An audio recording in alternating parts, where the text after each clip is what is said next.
Welcome, welcome. We're back with another episode of The Gothic Heart. And today's episode is extremely exciting for me because we have Rebecca here who owns a haunted wedding and event venue called Cambre House.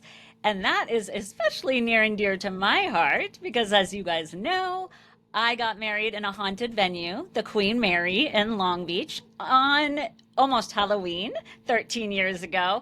And I cannot imagine a better place for people like us to get married than a haunted venue. So I'm so excited that Rebecca is here to tell us all about the spooky stories and paranormal investigations and what it's like living with the paranormal. So, without further ado, Rebecca, please introduce yourself.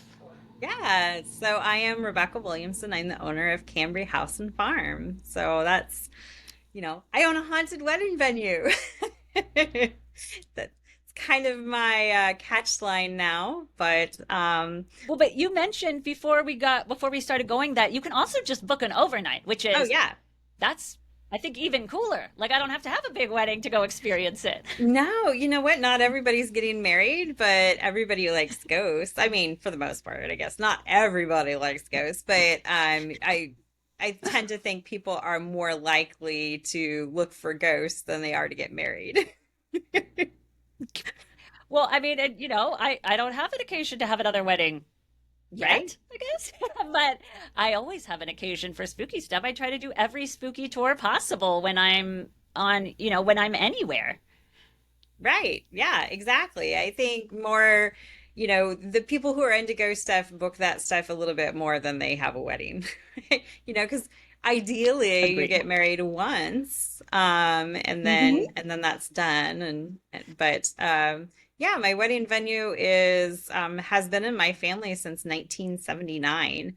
It was owned by my grandparents. They bought it because they loved history and antiques. Farm had been a working apple orchard, and when my grandmother was a little girl, she went there to pick apples. And so in 1979, when it went up for auction, she really insisted that we had to buy it. And she dragged my grandfather out there, and he fell in love with it. And so they purchased it to preserve the history of the home. My grandmother always said it was exactly the way she remembered it when she was a little girl. And so they lived not very far from the farm. And so this was just kind of like a vacation home, 10 minutes away from their house. I always tell people it's really more like of a museum than a house because the home was built in 1867 and the Cambry family lived in it until 1979 when my grandparents bought it. And they never remodeled the home. In fact, like the upstairs still has the original flooring and the original paint on the walls. I mean, it has running water and electricity, but really those are like the only upgrades that they ever did to the house. And so it's really very much a time capsule. That's incredible. And I mean, I can imagine if any restorations or anything you did or they did, would really keep the history or the original stuff intact. So that's really cool. I mean, older houses, I mean, that are comfortable to live in with, running water and electricity are always so neat and unique to experience. But I want to get right into it. I need to hear some of these spooky stories. The spooky stories are the best, right? um, so my Yes. my grandparents never thought of this home as being haunted. That's not something that, back in the 80s, that wasn't really a thing. But to look back at that time period, we were definitely experiencing activity, but my grandparents just chalked that up to being an old home. Like, oh, old homes are drafty, doors open and close in old homes all the time. That's just what happens. um, that basement door of the home opened so often that if we were having a big event, a lot of times they made us grandkids stand by the door to make sure it stayed shut. The attic door as well opened a lot, and they blamed us grandkids. Why are you opening that door? Don't be opening that door again. And like I don't remember ever opening the door, but again, like I said, they just said, "Oh, that's just kind of what happens in an old house." like coming back at those stories from an adult's perspective, um, I I have tried everything to make that basement door open, opening different doors in the house and trying to create a cross draft and all that sort of stuff. And nothing I have done has ever made that door open. But I have seen that door open myself. And it still happens today. That basement door still opens. And it's really interesting. We caught it on tape a few times, not as much as you would think, but we did catch it, and you can actually hear the doorknob turn in the video, which was very exciting. That part was like really exciting to like catch that. Um, and then, like I said, the attic door is actually weighted to swing shut. So you push on it and it swings back shut. So the idea that you're coming upstairs and finding that door open, that should never happen. Like if the door is actually got a little weight in it to try and keep it shut, there's really no reason why you should come upstairs and find it open. So those are the yeah, those are the things that were definitely happening a lot when I was a kid. But to come back at it, when did I find out when the house was haunted? Um, I found out the house was haunted when I actually stayed in it overnight for the first time. My grandparents didn't live very far away from the home, and so when we were kids at night, that we would just go back to their house. If we were spending the night, we would spend the night at their house. We wouldn't spend it at this home out in the middle of nowhere. So the first time I really realized the house was haunted was when I spent the night there for the first time. When I was a kid and it was dark, we all just went to my grandparents' house. They didn't live very far away, and so it didn't seem to me as being odd that we never spent the night there. But after my grandparents passed away and I bought it from their estate, I actually spent the night there. I was doing some work. My grandparents had been in a nursing home for about 6 years, so there hadn't been a whole lot of um, extensive cleaning and upkeep in the last 6 years. And so I brought my daughter with me, and she was 8, and she was flat out terrified.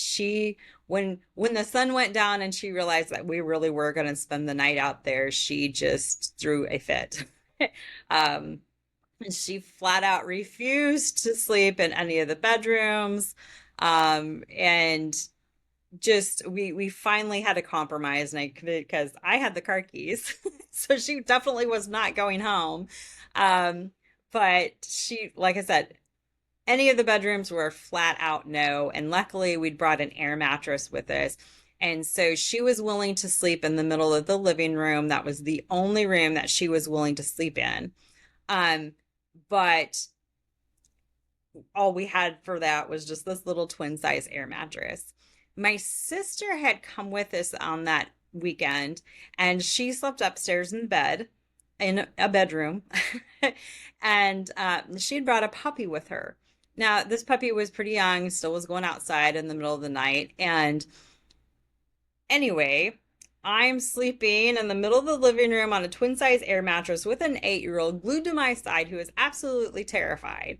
And in the middle of the night, my sister walks down the stairs and walks like literally 2 feet away from my head to go out the front door and take the puppy outside. So 3 times in the middle of the night, I'm woken up by somebody coming down the stairs and going outside. Now, I did not open my eyes because I did not want to get that puppy too worked up to wake up my kid. But the next morning, I told my sister, your puppy did pretty great. You only went outside 3 times. She said, no, my puppy did really well. We only went outside twice. And he said, no, you didn't. I know it was 3 times. I heard you. She says, no, it was twice. And we argued about it for a little bit and finally realized that I had heard somebody that was not her come down the stairs and go outside. And so then we started thinking back on these things with my doors, the basement door especially, and really thought that we might be having some sort of activity out there. And so I had a friend who was starting a paranormal team around that time. And so I reached out to him and I said, hey, I have this home that I bought that I think might be haunted. Do you want to come out and check it out? And of course, naturally, he said yes. Um, so he came out and did this investigation, and that was the point where we definitely knew we had activity going on. That was the point. Um, I'd give him a tour of the house. I'm doing this basic walkthrough tour and saying, this is the living room, this is the dining room, that kind of thing. And I was absolutely freezing cold through the entire tour. And I've wrapped it up thinking that I'm going to have to buy a new furnace. I mean, that's all I could think about was, obviously I need a new furnace. This house is so old, and the furnace really hasn't been used much in 6 years. So now I need a new furnace. And we wrapped up the tour, and he had a digital thermometer with him. And so he's like, I'm going to check the temperature of the house because I'm really worried about the furnace at this point. And so to give you a picture, it's rainy April day, about 40 degrees outside, so it's cold. Just kind of one of those bone chilling cold days that spring in Illinois. And my furnace was set at 60 degrees. And so when he pulls out the digital thermometer, the home is reading 58 degrees, which says to me that the furnace is actually really working. But I'm wearing a winter jacket inside and shivering. So then we're like, okay, well, what's really going on here? So directly behind me from about my waist down, the temperature was registering around 20 degrees. And so this cold spot was so solid that we were able to register it with that temperature gauge for about an hour and a half. And for the most part, it either stayed behind me or beside me. Just kind of like if you picture a little kid hiding behind their mom when you bring strangers over, that's what this little cold spot was doing. And so to back up the story just a little bit, like who do we think is haunting Cambre? Eglantine Cambre passed at the age of 9. She passed away of natural causes. That was common in 1864. And she is buried on my property out there in an unmarked grave. So the family knew where she was buried at, but that information has been lost in time. And we were able to confirm during that investigation that evening that that little cold spot was Eglantine Cambre. And she's usually pretty active in our house. She always just says like this is her home and she loves it here. How does your daughter feel about it now? She's still not exactly thrilled about spending the night. She likes being out there. I mean, she loves the history. She loves giving tours and stuff like that. But when it comes to like spending the night, she still does not want to sleep in any of the bedrooms in the house. That's kind of like one of those things. She'll sleep in the living room. And we usually, I have a nice couch that we can sleep on in there now because that's one of her things is she just does not like sleeping in bedrooms at Cambre. So the investigation that you had done there, is that how you got into them? I'd actually been investigating since 2003. It seems really odd to think that, I've been a paranormal investigator for quite a while when I bought this house and just had not thought of it as being haunted. I think, when you grow up with something, you kind of have this picture in your head of what that is. And again, we never really thought of it as being haunted. So it wasn't until like later on that I'm like, well, duh, Becca, why didn't you think of that as being haunted? But again, when you grow up with something, you just have this picture in your head of what it is. And so it wasn't until we started to really spend more time out there, and really look at it that we noticed that we definitely had activity. Have any guests had any experiences? Yes, we've had a lot of different experiences from a lot of different people that have stayed at the farm. One of my favorites is like I had a group that was camping and they brought, the people who booked the camping trip knew that the house was haunted, but they didn't tell anybody else that was coming. They just knew that they were camping at this old home in the middle of nowhere, and it was really pretty. It's a gorgeous location. And so, yeah, they didn't tell anybody it was haunted, but they had a few people in their group that had a CPAP. And so they slept inside to plug in the CPAP machine. Now, I don't know if you know what a CPAP machine is. It's really loud. It helps people breathe while they're sleeping. So it's this really loud machine. So, anyway, the next morning, the guy comes out who'd been sleeping inside with this CPAP and said, "Did you know that house was haunted?" And he said that the footsteps kept him up all night long. And to my way of thinking is like, those footsteps had to be loud enough that he heard them over that CPAP. And to think about footsteps that loud keeping him up all night long is just kind of wild to me. Have you been able to determine if there's any other ghosts in there besides the girl? Yeah, I actually have a really well documented history of Cambry. So Adolph and Hortense built the home in 1867. And then after they passed away, two of their children, Anita and Fritz, took over running the farm. Anita and Fritz never got married or had children of their own. They lived basically their whole life on the farm. And Fritz Cambry actually wrote a detailed genealogy of the family. So I have all four generations that ever lived in the home and their siblings and kids and aunts and uncles. And so I know the Cambry family really well. And since they lived there until my grandparents bought it, I know everybody who's been in the house. Eglantine Cambry is obviously our most active spirit, but Fritz Cambry is pretty active himself. So Fritz's bedroom is the upstairs bedroom. Again, that's the one my kid won't sleep in. um, Fritz is very protective of the home and the property, and he was that way in life. And then when he retired, he sold it to his nephew Robert. And Robert Cambry was a Presbyterian minister and not a farmer. And so he just kind of did his minister thing and didn't really take care of the property the way Fritz felt it should be taken care of. Fritz kept it looking kind of like a manicured park, and Robert Cambry mowed a path to the house, and that was it. Like he did not mow.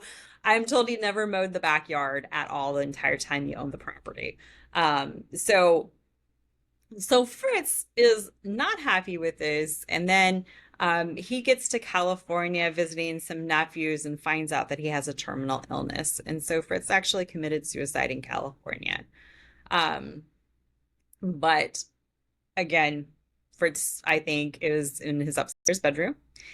He likes to take care of the house and make sure everything is being taken care of well. The way I know that is because he doesn't get along with my mother. My mother is very much alive, and she's very quote unquote helpful in that she'll come along and rearrange furniture if she doesn't think it's arranged right, or she'll throw away throw pillows if she doesn't think they match, and then she'll buy me new ones. Or one day she decided my curtains weren't right, and so she took down all the curtains in the house and threw them away. And then she made me new ones and brought them back. But she does stuff like this a lot where she doesn't really ask first. She just thinks it's a good idea and does it. And a lot of times we just kind of roll along with her because she does. And I mean, she did replace the curtains, and now all the curtains in the house match. And so you reach a point where you're like, okay, whatever. um, so when I bought the house, it was the lock that my grandparents put on in the 80s, and my aunts and uncles and cousins all had keys. And then one day my cousin's key stopped working on the door, and then my mother's key quit, and my sister's key quit, until one day my key was the only key that was opening the front door. And so I swapped out the lock. I'm like, okay, it's time for a new lock. Let's get this taken care of before my key quits. Well, again, new lock, we're still having the same issues where my key is the only key that reliably opens the front door. My mother's key never works. My mother's key never works on the house. And the day that we really kind of clued in that this is an issue, Mom was out there cleaning and decided the throw pillows didn't match the couch correctly. And so she took them out to the car to throw them away. And when she came back to the house, the front door had closed behind her and locked, and she was locked out of the house. And And this just happens repeatedly where every time mom goes to go to the house, the key doesn't work. In fact, I don't think she even has a key at this point because it just doesn't work for her. The flip side to this story is I have service people that come out to do work for me, and the door is wide open. The furnace guy told me one day he was coming at 1 o'clock. And so when I left at noon, I shut and locked the door thinking I'd go grab some lunch and come back. And when I came back at 12:30, the furnace man was walking out the front door of the house to say, "Hey, I got here early. It was unlocked, so I finished it for you. I'm done now." Oh, well, at least, he's got a sense of humor and trying to make sure the place is kept up. So that's handy. That's handy. Yeah, How does your yeah. mom feel about the ghosts? She's been a little nervous about it. I always tell her like if you just try and talk to them, explain to Fritz what you're doing, I think he'd be okay with it, but she doesn't quite understand that point of it, like she just kind of runs in and does her thing. So let's flip it just a little bit. So you were already doing paranormal investigations before this. So um, how did you get into that? I mean, maybe it was part of growing up going to the Cambre House, but how did you get into it and learn? So, I've always been interested in ghosts and ghost stories. Like I checked out every book in my elementary school library on ghosts. But for one of my birthdays, I had a bunch of girlfriends that went together to buy me a ghost tour ticket. And so we all went on the ghost tour together for my birthday. And I loved it. The next night was this midnight cemetery tour. And so I went on that the next night and started to make friends with the guy who was doing the tours. And he actually is still a good friend today. But then, I started helping him with the tours a little bit. I started helping him scout locations, and that was in 2003. And I just fell in love with looking for ghosts and started going to haunted locations and stuff. And then, yeah, I have friends who own paranormal teams now, and I get invited along sometimes. I'm not on a team myself, mainly because I just don't have a lot of time to devote to it. But then, like I said, I have some friends who have some really awesome teams that, if they're booking a bigger location, a lot of times they'll invite me along. So is part of that like before you even do something like that, like learning the history of the place that you're going to, or is that a no-no? For me personally, I do like to know the history of the location. I know some people don't like to know the history, and some of that is like if you're expecting to hear an answer, you'll hear it. But for me, I like to know the names that I should be getting. Like if you're getting a name over a spirit box, you know, it's helpful to know if that's a good name, or a name that's relevant to the location. And like I said, for me personally, that's what I like to have happen. I like to know the history. I like to know what questions I should be asking. What job did they have? What was this location used for? That kind of impacts the way I investigate, like what questions I have or how I would go into that investigation, like knowing that this was a farm and a working apple orchard, that would be my mindset, like, how are the apple crops today? And that kind of questions. That makes sense. So would you, well, actually, before I ask that question, what, other than Cambry House, what has been your favorite place that you've gotten to investigate, or that you want to go back to, or that you could recommend? Oh gosh, I've been some really cool spots. Like I said, I have some really good friends. I've been to Missouri State Penitentiary in Jefferson City, Missouri. That was an awesome investigation. I went into that when expecting kind of a darker haunting, like a really kind of darker type stuff, but it really felt more like a home. And the more I thought about it, the more I realized, like these people lived here for long stretches of time, and this really was their home. And so that to me was kind of like a surprising thing. And we did get a ton of activity, and I did really enjoy that investigation.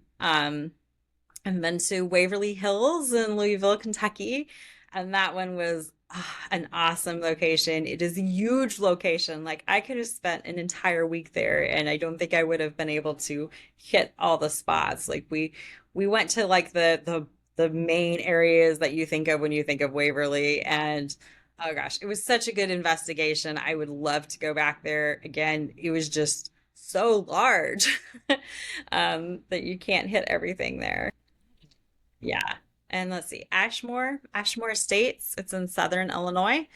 And Ashmore was a great investigation. That one is an abandoned, what they call a poor farm in this area. So, like an abandoned nursing home type of thing. And that one was a really good investigation. And I think I'm supposed to be back there next year. Exciting. Well, who hires the team for Missouri State Penitentiary or why? I mean, did they have a reason or they're just wanted more history? So that one, Missouri State is one that you can book an overnight at. They also Oh, they also do like public tours that you can go on. I was gotcha. fortunate enough that like 20 friends booked it together. So we had like, so like there were like, I'm friends with several teams and all several of those teams Mhm. all went together. I think there was like 5 or 6 teams that were represented that went together and like 20 of us booked an overnight. And the overnights are kind of pricey at some of these locations, but when you go with friends and are able to break down the cost and split it up between you, it's a lot more reasonable. And it's nice to have the whole place to yourself to wander around. It was awesome. Sounds that sounds incredible. Um, so oh, before now I'll go back to my other question, although now I feel like there's even more places I need. Well, my bucket list is humongous anyway, but Oh, I know, I might as well keep know. adding to it. So what okay, so as far as how you got into paranormal investigations and everything, what advice would you have for someone who's interested in that?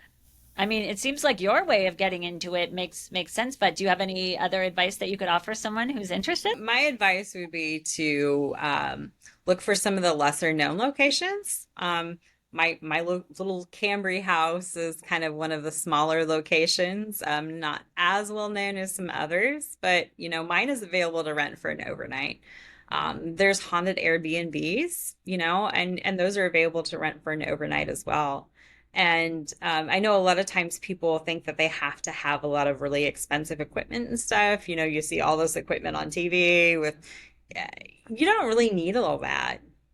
And sometimes, just going, with like a digital thermometer and looking for cold spots or just, sitting there and feeling the location and asking questions, um, you can have a really great investigation without having a whole lot of really expensive equipment. I think sometimes that holds people back from investigating by thinking that they have to have all this expensive stuff. And I don't think that's really something you have to investigate. Fair enough. I mean, haunted place and digital thermometer, if you can. I mean, that seems pretty good, pretty bare bones to Mhm. get started, right?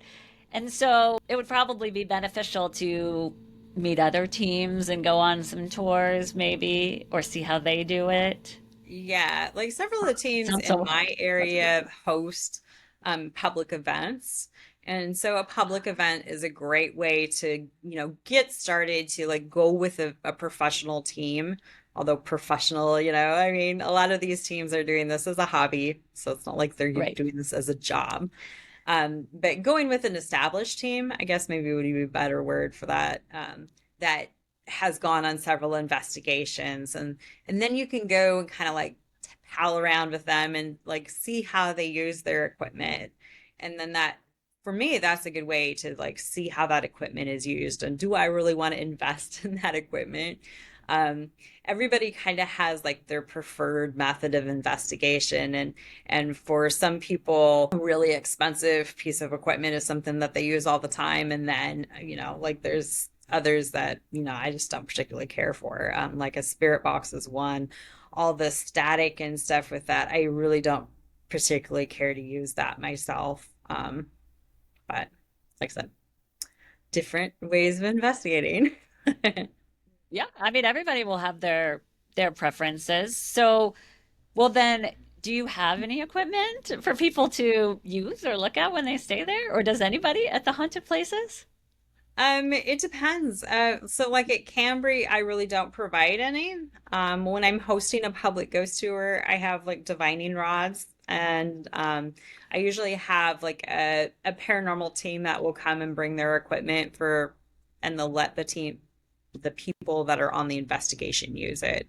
So my public tours are like a 2 hour tour. It's $20. And then, like I said, the paranormal team brings all their stuff. And so they'll have like the K2 and the spirit box and all kinds of different things that people can run around with and kind of look with. And so I, like I said, public tours are a great way to just kind of dip your toe in the water and see if this is something that you enjoy. That's perfect. I've done so many haunted tours, ghost tours, vampire, voodoo, all of the tours, but I never even realized that paranormal investigation teams might host tours where you can see it from that perspective.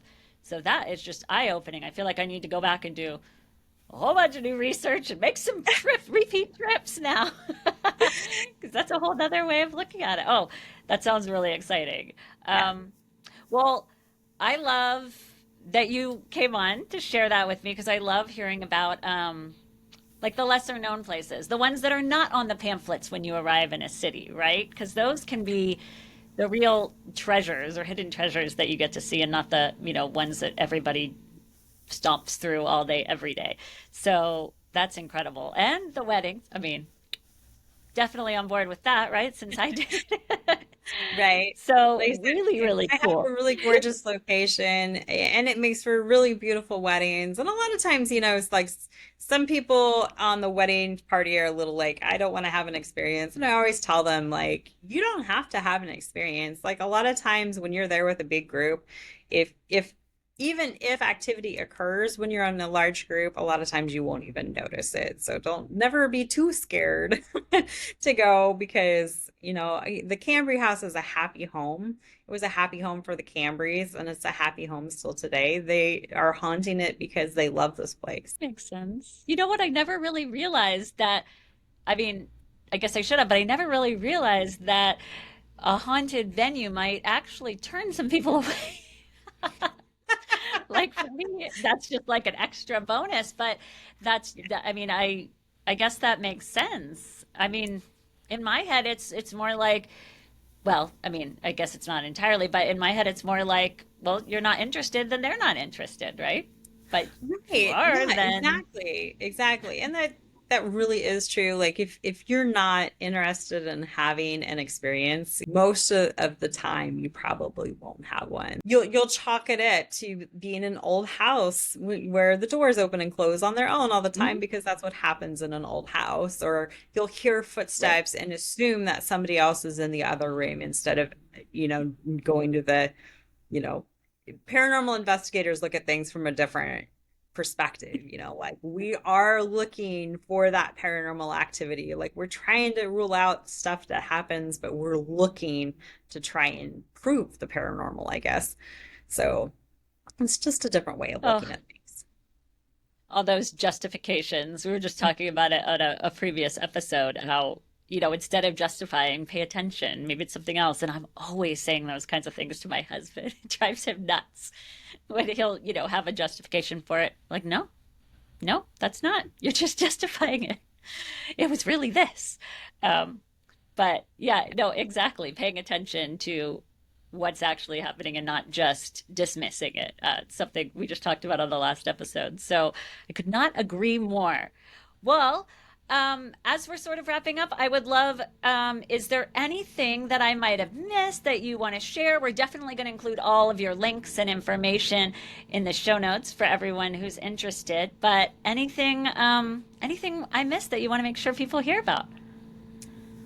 No, not really. I think we pretty much hit all of it. I'm Cambre House everywhere at this point. If you type Cambre into search engine, I should pop up somewhere. There's some really great videos on YouTube of teams that have investigated at the Cambre House. So that's, if you want to watch videos of the home, that's a great Yes. way to check it out. So, Ooh, that's perfect. I love that, especially for people who can't necessarily get out there, but mhm. really want to see what we're talking about. Okay, well, that's awesome. Well, Thank you, Rebecca, so much for being here and sharing all about your venue with us and the stories and what we can look for.